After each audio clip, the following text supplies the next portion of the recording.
Good afternoon, everybody, and welcome into another edition of To The Point podcast. Hope you're all doing well.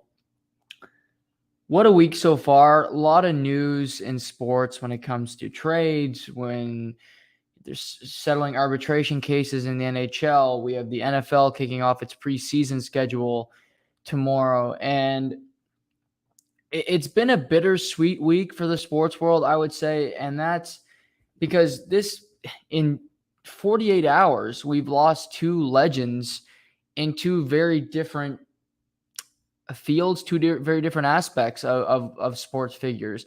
Monday, we lost Bill Russell.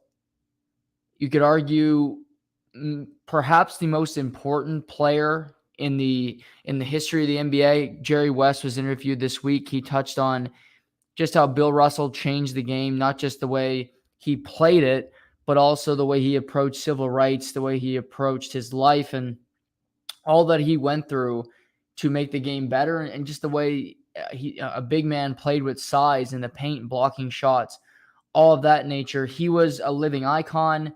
People, every time you met him, people said you just stop what you're doing because you wanted to talk to him, you wanted to be around him. He had a presence about himself. Well, in the broadcasting world, the same can be said for Vin Scully, who passed away last night at the age of 94. Vin was the voice of the Dodgers for over 50 years. He was a broadcaster for 70 of his 94 years on planet Earth, which is incredible. Vin Scully was, growing up, you always know certain people when you think of a sport and you think of certain players, but for me, it was broadcasters, because I grew up thinking I wanted to be a broadcaster. I wanted to be a journalist. In the NHL, it was Bob Cole. You listen on Hockey Night in Canada on Saturday nights, you know Bob Cole's voice, you know what you're getting into. You know it's a special game when Bob Cole is on the call. In golf, you hear Vern Lundquist with him yelling, "Yes, sir," or him on the 16th tee at the Masters. You know Vern Lundquist. Well, in baseball, you could argue Bob Costas. You could argue Bob Uecker in Milwaukee. But to me, the voice of baseball, the voice of the storyteller, the narrator of the game of baseball has and will always be Vin Scully. Vin Scully did something that is so difficult that I don't even think most people can comprehend. Every day, he called Dodgers games, but he called the game by himself. He did not have a partner in the booth with him. He did not have somebody that would hop on the mic and say anything. He hardly had a second to take a sip of water. Vin Scully was a one-man show in a booth where he had to be on the radio, had to be on TV, and keep people entertained. And he did it at the highest level for, as I mentioned, over 50 years of doing Dodgers telecasts. He told story after story. He talked about Sandy Koufax. He talked about all these great players, Bob Gibson, all the great baseball players, and be watching a Dodgers game, and Chris Taylor might have a 2-2 pitch, but you weren't really caring about if he got a single, if he walked. The game became secondary because you wanted to hear what Vin was going to say. You wanted to hear the end of Vin Scully's story. The game didn't matter anymore. Vin Scully is an icon still. You hear the names in baseball now. Kevin Burkhardt is very good at his job. He calls football as well at Fox. I mentioned Bob Costas has done countless World Series. Vin Scully called 25 World Series. To me, that'll never be replicated. The way media rights switch around now, it might just be by osmosis that you won't be able to do it, because you might think, well, who's called the most? I believe John Madden, to this point, is called the most Super Bowls. Troy Aikman will pass that when ESPN has their telecast. But with the media rights switching all the time, that record, I don't think, will be broken. The fact that somebody will work for one team for over 50 years and have that kind of impact, I don't think will ever happen again either. Vin Scully worked until he was 88 years old. 88. Again, calling games by himself. It's truly astonishing who this man was and what he meant to the game of baseball. Vin Scully made you feel like you were playing Little League, playing toss with your father. The game wasn't so serious. And I think at times we need that. I take it too serious. Fans take it way too serious. Vin Scully was there to entertain you and provide you with a good couple hours of television, and then you could move on with your day. But you didn't think about it at the time. That's the thing about time, and that's one of the great things in life, is time never stops, but you do have time to reflect, to look back and say, wow, I'm really taking this for granted. I think Jim Nantz is a great NFL announcer. Hearing his patented Tony when he's calling games with Tony Romo. But how often do you say, okay, well, who's calling the game today? Oh, Tony Romo and Jim Nantz. You throw it away. It's a throwaway comment. You say it doesn't matter, right? You hear telecasts of your favorite people. You never know when you're never going to hear them again. Not because maybe they're going to pass away, but they might just retire. Vern Lundquist works one day a year at the Masters. Eventually, he won't work it anymore. We have to brace for that.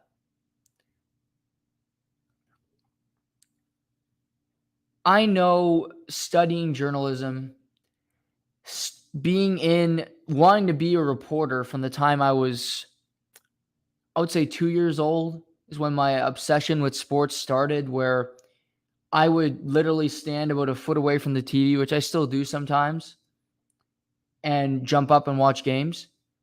I wanted to be a guy like Vin Scully. I wanted to be a Jim Nantz. I wanted to be a Ray Ferraro. And to work hours and hours on end where he would work extra inning games and it was all Vin all the time. And he did it without complaint. He had stories every day. It didn't become dry. It didn't become a situation where you said, oh, we got Vin again today. You look forward to it. We too often in society, we skew negative, right? We remember the bad announcers. We remember the bad players, and then we forget the greatness that's in front of us. We forget that, wow. Some people say, well, I can't wait for Tom Brady to go away. I don't want that. Play as long as you want. In my lifetime, in our collective lifetime, listeners out there, we're going to be able to see Tom Brady, LeBron James, Michael Jordan. I saw a little bit of Gretzky, Novak Djokovic, Rafael Nadal. I get to listen to Vin Scully. I get to listen to Jim Nantz. I got to listen to Bob Cole. That's pretty special. There will always be announcers. There will always be players, musicians, actors, whomever it might be. And I'm saying this for myself more than anybody else because I skew negative. Don't get me wrong. Not that I'm a negative person, but I will skew negative from time to time because it's an easier story. It's a better story. It's better content. But we got to go through life and see these people, hear them, watch them do what they did, see their lasting impact. When somebody dies or somebody retires, anything like this, and there's universal praise, it's something different. There's nothing today that Vin Scully wasn't as good as people thought he was, or Vin was boring. If it is, it's a dumb millennial that didn't listen. They didn't listen to Vin anyway. They don't even like baseball. 99.9% of comments today, comments this week about Bill Russell and about Vin Scully are about their impact, a positive impact on their respective sport. Bill Russell on the game of basketball, on the way he approached civil rights, and how he changed the world for the better. Vin Scully on how, you could make the argument, and I don't even think it's a hard argument to make, that Vin Scully was a key creator in making baseball America's favorite pastime. Sure, the players are great, but for most people, you need a good commentator as well. I can watch games on mute. I shouldn't as much as I do. But most people will check out. If it's somebody you're not really interested in listening to, they're not telling compelling stories, they're not keeping you interested, you're going to fall off a little bit. You won't be as compelled. And you might flip to another channel, you might watch Netflix, whatever is available to you, you will take the alternative option. Baseball used to be America's favorite pastime. It used to be more popular than football. It used to be more popular than baseball.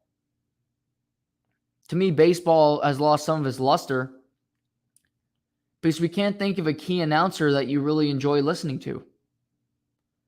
Rick Sutcliffe doesn't call games anymore. I used to love Rick Sutcliffe when he worked for ESPN. He's a great player, but he was also great in the booth. I used to listen to Vin Scully call Dodgers games on Sunday afternoons. That was always a treat. San Francisco Giants at the Dodgers at Chavez Ravine Sunday afternoon. Noah's dialed into this baseball game, right? For Blue Jays fans, Buck Martinez might be that person for you. If you watch the Jays day in, day out, I really think about it. John Smoltz is okay. He's not my favorite guy who works for Fox. I think he's just okay. Dan Shulman is a jack of all trades. To me, he's might be the best color commentator that Canada has ever produced. He calls college basketball. He can call NBA games. He calls baseball. Dan Shulman used to work for the mothership. He still works for the mothership calling college basketball games. He used to do Sunday Night Baseball. He's fantastic. To me, he's the voice of baseball. And Blue Jays fans are fortunate that they get to listen to Dan Shulman on a day in, day out basis. Do what he does. Call baseball games. Vin's going to live in infamy because nobody will do it. Like I said, nobody will be able to replicate what he accomplished. Over 50 years in one location calling games for the Dodgers. 25 World Series. And a renowned icon of the sport who only made it better. Who loved it for all the right reasons.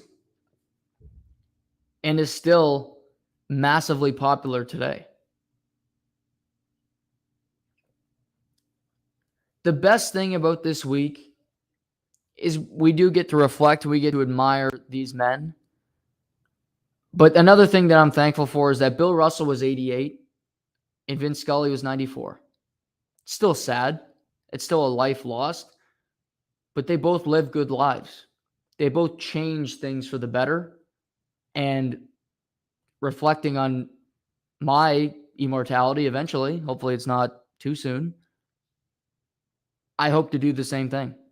I doubt it'll be to their level, but however we can do something to make life better for the people that are coming up, I think that's something we should all aspire to. On that note, I see we got Shamus in the pipeline here. I'll bring him in. Shamus, a Dodger fan. I'm sure you saw on Twitter that Vin Scully died last night, but I was saying, start the show, it's a sad day this week. Obviously, Bill Russell, another Celtic, another one of your favorite teams, passed away, but it's a good week too, in that we get to celebrate these two icons of their respective fields. Yeah, get to celebrate their lives. Absolutely. Bill Russell was such a staple throughout the NBA. I mean, everyone you know, all the major athletes. Can you hear me? No, can't hear me. Cutting in and out. Just make sure my volume's up to it, Shay. How it is. I thought it was on mute. Hello. Just 1 second here.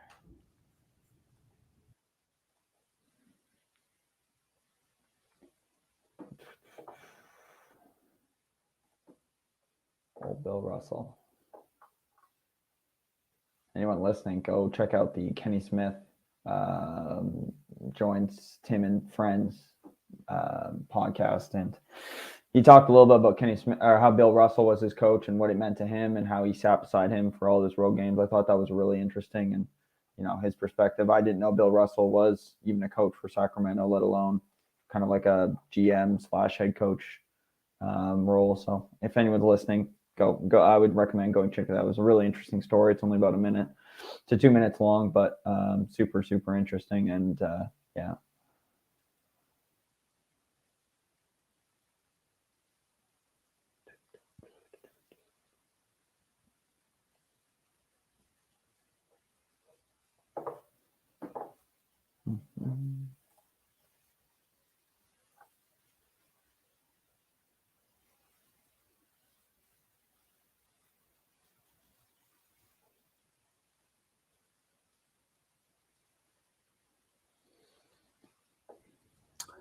Sorry about that, Shay. I thought I restarted Can my. you hear me? I can't hear you this time.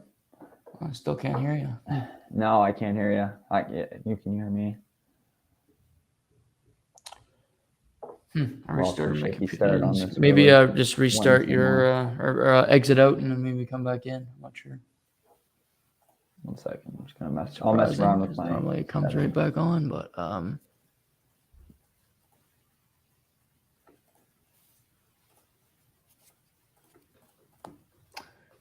work through our technical difficulties here. We'll get back to the Vin Scully, Bill Russell of it all. This afternoon, the Rays are leading the Blue Jays 3-2. Hello. Bottom of the seventh. A lot of afternoon baseball today. Braves are up 1-0 on the Phillies. Bottom of the eighth. They're looking to get a 2-game sweep out of the Phillies. Phillies made some moves yesterday, trade deadline. Good to go. Can you hear me? You can't hear me either? 1 second. I'll bop out. Shay's going to reset. We got the Guardians up. My Mariners are up 6-1 on the Yankees. And the Twins are leading the Tigers. So a lot of afternoon baseball today. And as we get Shay back, we'll continue to talk about Vin Scully and Bill Russell. We are going to get into the MLB trade deadline when it comes to a few teams that were quiet. That surprised me. They did make a whole lot of moves that I thought would be a little more aggressive when it comes to acquiring starting pitching, when it comes to getting help in their bullpen. A couple teams that surprised me with how aggressive they were. In particular, obviously the Padres were the big story of the day. They get Juan Soto, they get a number of players, and then they also get Brandon Drury last night who's having a career season, playing fantastic baseball. So the former Jay. Don't gotcha. Holy shit. Can you hear me now? Surprising today, I guess. Can you hear me now?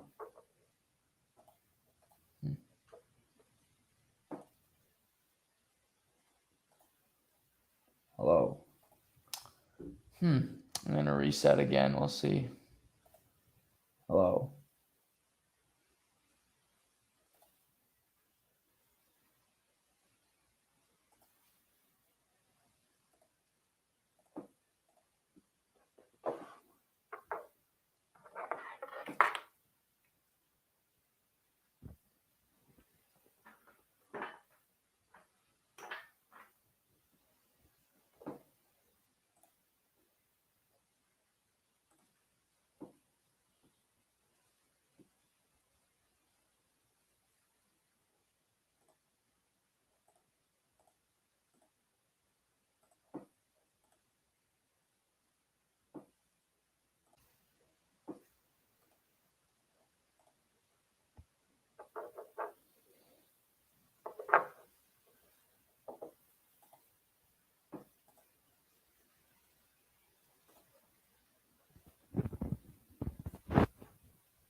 You got me. Better?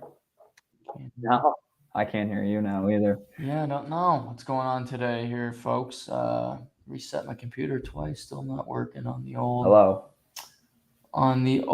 Volume. I'm unmuted here. Yeah. See what we can do here. Hello. I'm gonna invite you again, Shay. We'll see if that helps. I'll send you another link, and we'll see what happens. If you check your email, should be another link there.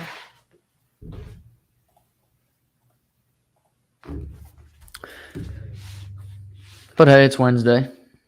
That's bound to happen.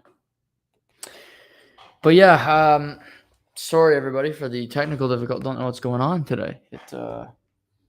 Normally I reset my computer before I bring a guest on, which I did before we started today, and there's normally no issues. So I don't know what's going on with technology today. It's likely on my end because I screw that up frequently. But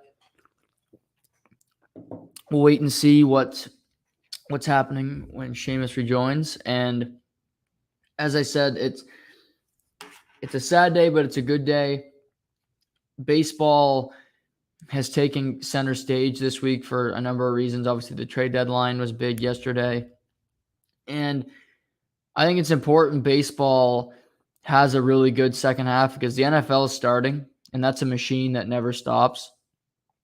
I mentioned this on the podcast yesterday, but Andrew Marchand of the New York Post, who does a great job covering sports business, said at one point yesterday ESPN was covering the NFL, ESPN2 was covering the NBA, and it's August, and they weren't talking about baseball. So that kind of tells you that they need a good push here.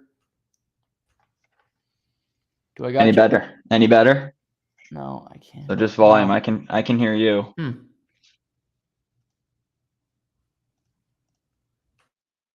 What about now?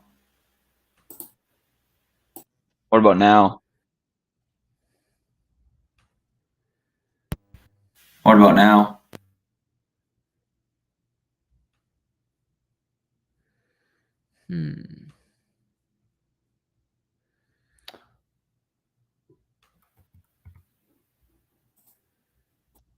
Hello.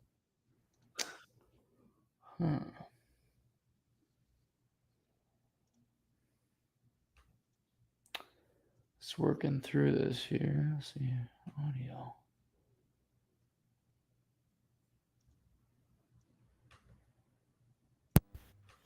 Nothing.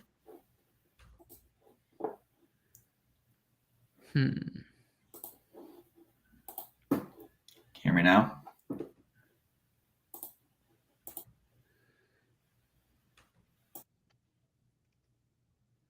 Let me know.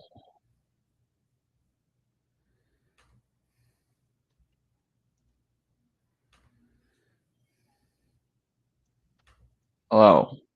Hello.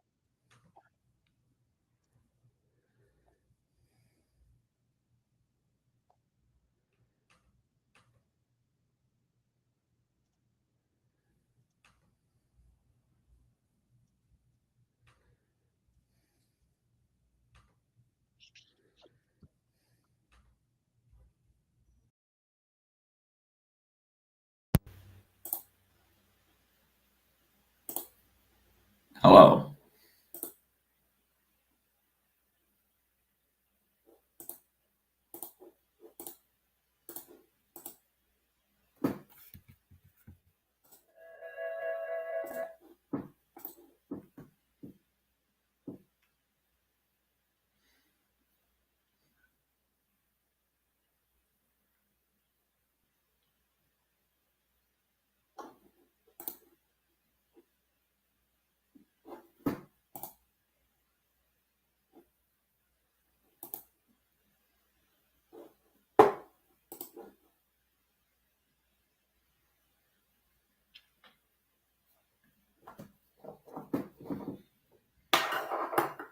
Have it now.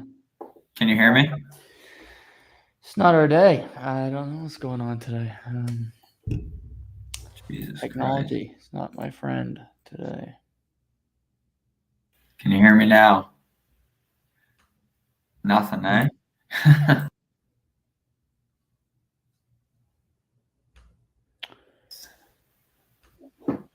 No, all good. Call it a day.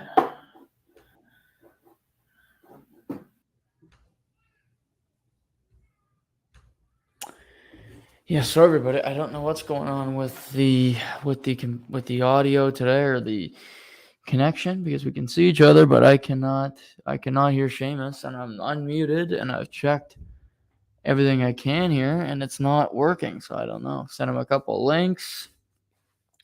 Maybe it's just one of those days. It's just one of those days where it's not supposed to work. But yeah, so I think Shay's gonna check out for today. No worry, no problem there. I appreciate him trying. He's busy as always.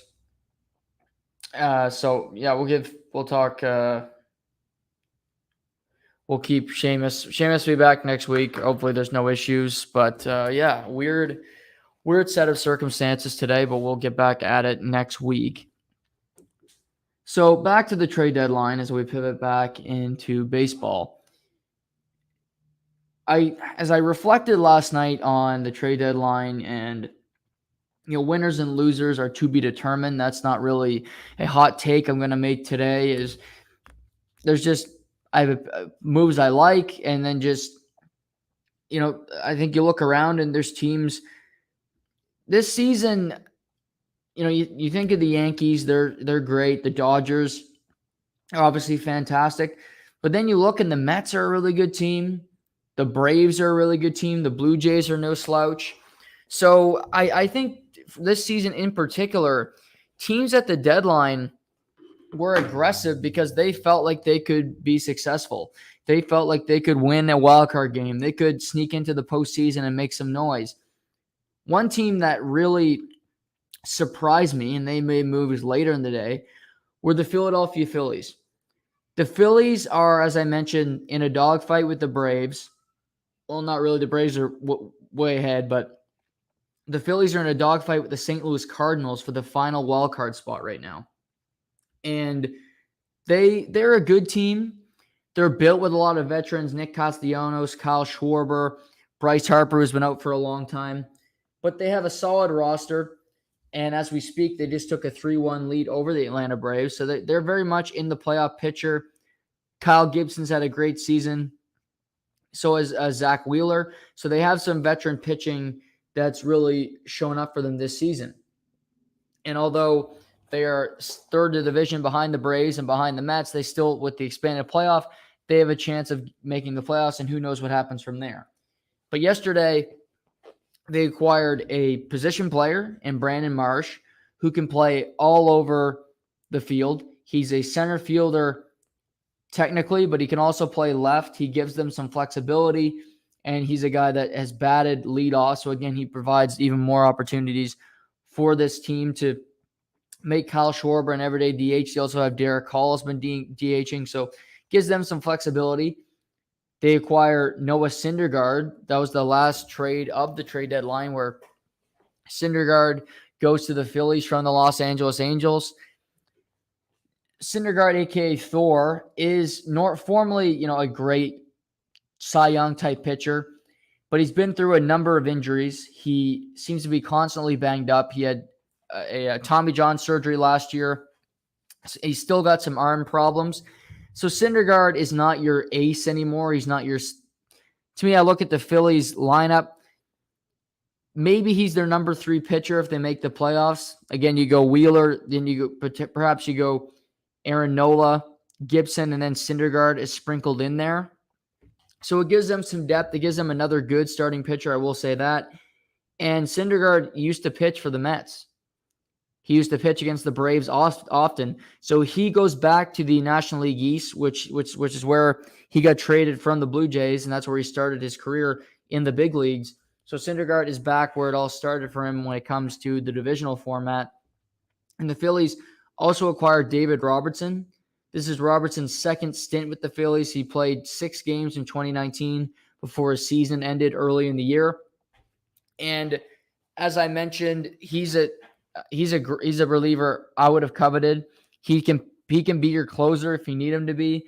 They have Corey Knebel, who's been fantastic for them this season. But Robertson can pitch an 8th inning. He can pitch the 7th. He's got a 1.56 ERA this season. He's had really a bounce-back campaign for him where it looked like he might be out of baseball. But Robertson is solid. He's dependable. He's won a World Series before. And the Phillies needed bullpen help. They had Yuris Familia, who formerly of the Mets, who they had in their roster. He just got designated for assignment to open up a roster spot for Robertson. So a good trade there. It's a lot for a team that might miss the playoffs. That's my one thing here is it's a lot of moves and you got to hope that you can win some games here. And maybe the thought is we get in, we can do some damage. But I just look at the teams in front of them. And sometimes that's just what you have to do and say, we're not that good. The Philadelphia Phillies are a better baseball team than the Baltimore Orioles. But the Baltimore Orioles looked around and said, we're having a fantastic season. We're winning games. We didn't expect to be this good. But you know what? We aren't this good. We will fall back into it. So we're going to make some changes. And we're going to trade off some expiring contracts because eventually things will turn around here and we'll be what we really are, just an average ball team. So they trade away Mancini, they trade away Jorge Lopez, and they still go ahead and win last night. But they realize what they are as a team. To me, the Phillies and the Cardinals to some extent, because the Cardinals were not that aggressive yesterday. They got Jose Quintana, as I pointed out. They did not end up trading for Juan Soto. So they stuck to their roster that really has gotten them this far. They didn't trade Dylan Carlson. They did acquire Jordan Montgomery from the New York Yankees as another starting pitcher. So they're in a position where I think they look at it and they know this roster is what it is. When Pujols is gone, when Wainwright is gone, they'll have Nolan Arenado and Paul Goldschmidt surrounded with a bunch of we don't knows, a bunch of guys that you're not sure where this team is going. They need a youth movement push through. And Bader is a Gold Glove winning center fielder, but he doesn't have a great bat. Montgomery can come in and can be a starting pitcher for the Cardinals, and they need that depth. So Phillies and Cardinals both do something. I feel like the Cardinals made more sense because the Yankees needed a guy to play center field, which they got in Bader. I talked about yesterday how the New York Yankees had too many starting pitchers for their own good. So they move out Jordan Montgomery and they bring in Bader, who to me is a guy who will play, but he also can be asked to pitch or come in defensive situations. When you have a 1-run lead in the 8th inning, Bader can come in with a defensive shift and just be your great center fielder back there. So some interesting moves there, but the Phillies did a lot, which I'm surprised with.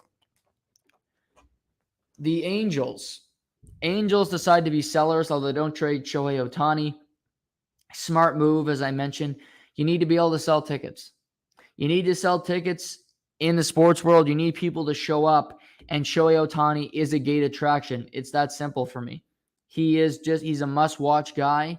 He brings in another audience. He brings you the Japanese demographic.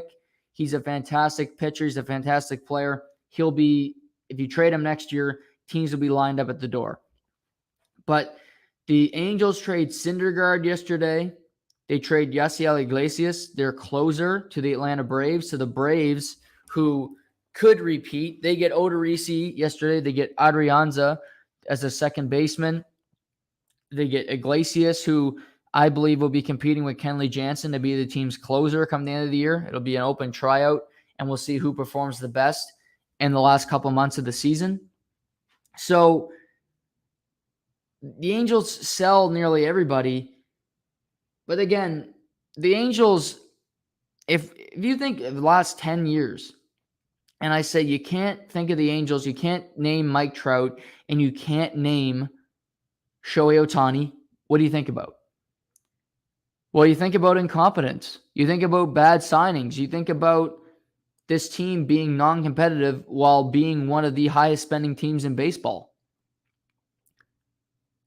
Angels owner's name's Artie Moreno, and he's not a good owner.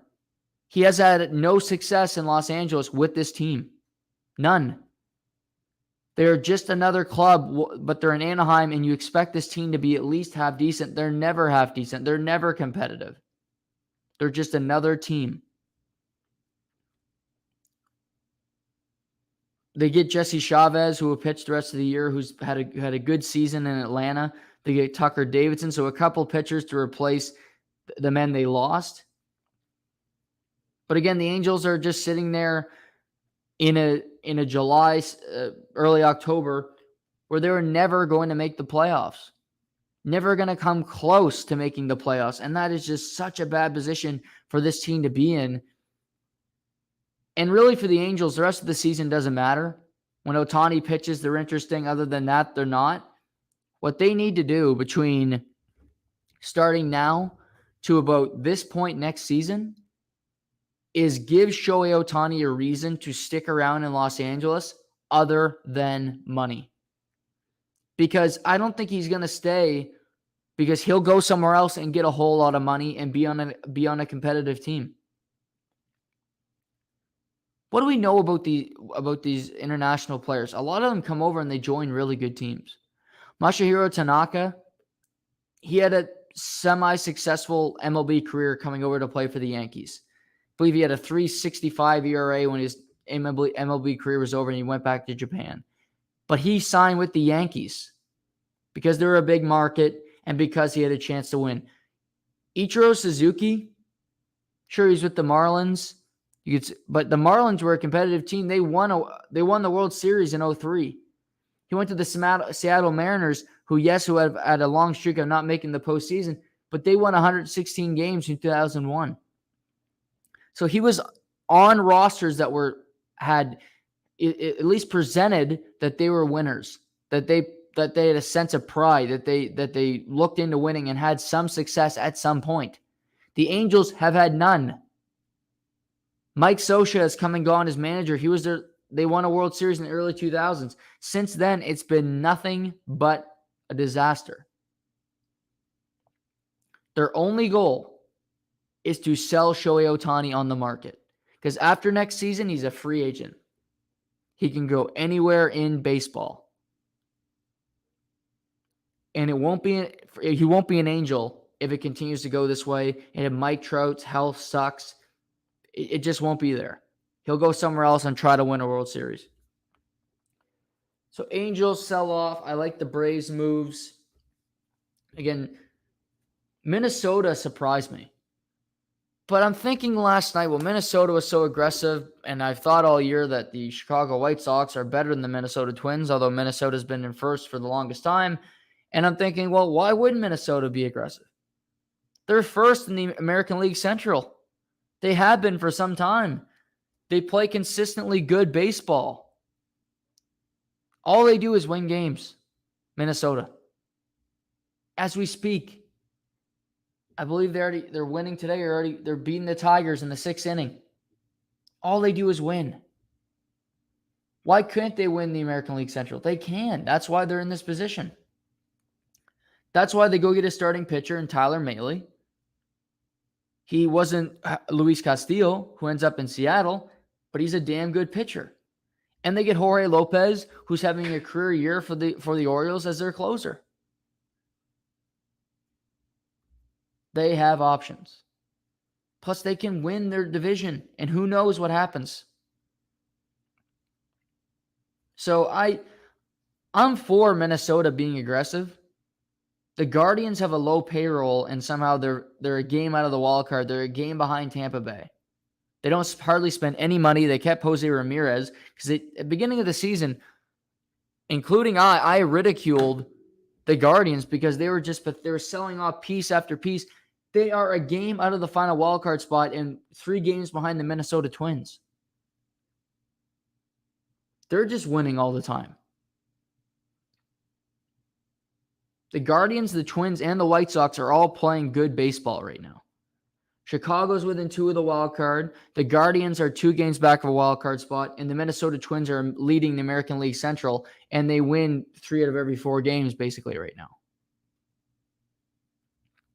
That's the most interesting division for me because the White Sox were quiet. The White Sox were really quiet. They only got Jake Diekman, a reliever from the Boston Red Sox, who I would not want. To me, this was management sending a message. You haven't earned the opportunity, you haven't earned the advantage of us going out and getting players for you.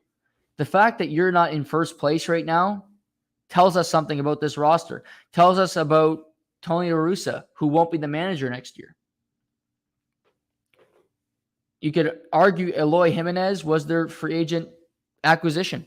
He was injured most of the season. He's back now, left fielder / designated hitter. They're starting to come around a bit. Jose Abreu's batting .300 again. He had a really slow start. He's had a fantastic second half of the season. White Sox are playing this afternoon as well. It seems like every team in baseball is playing this afternoon. Little Wednesday afternoon matinee. But they hardly do anything. The Guardians are quiet, but again, they continue to win games. They've been getting good production from guys you wouldn't expect all season long, and it's continuing. So why break that?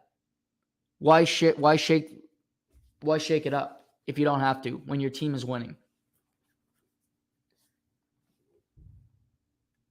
Now, the thing about the Twins, the thing about the White Sox are under the most pressure to make the playoffs, win their division. But the difference between Minnesota Twins, Cleveland Guardians, Cardinals to a certain extent, is that those teams do not have expectations of winning a World Series this year. And if they do, then they're crazy. They're expectations that are not realistic. And they shouldn't make big deadline moves because they're not going to be there at the end of the year. To me, my power rankings right now when it comes to World Series, I have the Houston Astros 1, as I pointed out the last couple weeks. Astros are the best team in baseball to me. That has not changed. 2, I'm going to go with the Dodgers because of their pitching. Their bats don't excite me that much. They got Joey Gallo, which will not impress me when it comes to a bat because the guy strikes out more than anybody in baseball. That was their acquisition yesterday. They traded away a few guys, but they still have a good team. And, I'll go Dodgers 2. 3, I'm going to go with the Yankees. Yankees still have good starters. They have good bats. They have the MVP of the American League right now, and you could argue the best player in all of baseball, and Aaron Judge. So I'm going to go with the Yankees 3. 4, I'm going with the Atlanta Braves, surpassing the Mets. Yes, the Mets are in first place. The Metropolitans are first in the American League East, so in the National League East. However, the Atlanta Braves are the reigning defending World Series champions, and they are no joke. The Braves are only in second place because the Mets are so damn hot right now. The Braves are going to be a problem. They're going to get into the playoffs, and they got that mojo about them. And with Alex Anthopoulos, normally his deadline acquisitions work. They work for the Blue Jays with David Price and Tulowitzki and all the guys they brought in. They worked last year. Jorge Soler, a deadline acquisition, won the World Series MVP. Eddie Rosario won the National League Championship Series MVP. Adam Duvall was a great ad. His players that he picks up work out. So I expect Odorizzi to be pretty good. I expect Iglesias to be solid in his new role. And Adrianza will fit in. I know he'll be a better fit than Robinson Cano. So I'll go with those 4. I'm going to go with the Mets 5th. The Mets don't do anything crazy. However, I did see on Twitter, Mets fans are going crazy because there was no activity. There's no deadline moves. But what I would tell Mets fans is, okay, you acquired Max Scherzer and Jacob deGrom. Both players are back. deGrom returned last night after missing over a year. 5 innings, a 1-run ball. Not bad for his first start back. You get 2 of the best pitchers in all of baseball back on your roster. That is a deadline move. That is absolutely a deadline move. You partner them with Taijuan Walker. This Mets team is for real. They're good. 6 on my power rankings, I have the San Diego Padres. That might seem low, but the Padres still are not complete to me. Their pitching still worries me very much. They are playing good baseball right now. They are confident. But they're one of the most interesting teams over the last couple of months is just to see what they are. What kind of cohesion does this team have? Are they a super team in the NBA that's just a bunch of great players thrown together and they don't know what they're doing? Sure, you got Soto, you got Machado, you have Darvish, you have Tatis Jr. who still hasn't played a game, Josh Bell. But is it a team or just a collection of guys that are on the same team that don't really care about the collective? Care more about themselves than the group? That remains to be seen. I want to see that proven that a number of these guys can play in a team system and succeed in it. So the Padres have the most upside. But what I do know already is that the San Diego Padres will not be winning the National League West. That will be the Los Angeles Dodgers. Meaning the Padres are going to be in a wildcard spot and will have to play in a best 2 out of 3 series to advance to the actual postseason. Play in the new wildcard system, the expanded playoffs. That is definitive. They're going to have to be in this because the Dodgers are winning that division. So they could get to the playoffs trading for Juan Soto, doing all that they did, getting Drury, Soto, Josh Bell, Josh Hader, and look around and say, holy crap, we're out of the playoffs already. So with that being said, getting that first seed is so important for teams like the Dodgers. I mean, for the Yankees, you want to get that. You want to make Houston play in a wild card series. You want that break and put yourself in the best position to get home field throughout the American League playoffs. But the Padres are going to have to play walk. They're going to have to play more games which lead to more opportunities of being eliminated from the playoffs. I want to see their cohesion, but to me, they're no higher than 6th. I don't have them above the Mets. I don't have them above the Braves, Yanks, Dodgers, Houston. In my top 6, I only have 1. I have 2 American League teams, 4 National League. My 7th team, the Toronto Blue Jays. And the Toronto Blue Jays are 7th. And to me, they're a distant 7th. The teams on this list above the Blue Jays got better yesterday with moves either made to improve the roster via trades or with the Mets getting players back. The Toronto Blue Jays did make moves over the trade deadline period. They acquired 2-time All-Star second baseman Whit Merrifield from the Kansas City Royals. They acquired Anthony Bass from the Miami Marlins, who's back with his second stint with the Toronto Blue Jays. Bass is having a fantastic season. They get right-handed pitcher Mitch White from the Los Angeles Dodgers, who can be a starter at times, will likely be in the Blue Jays bullpen, although Ross Stripling just went on the injured list today, so Mitch White could be a potential starter this upcoming weekend as they head to Minnesota after this afternoon's game.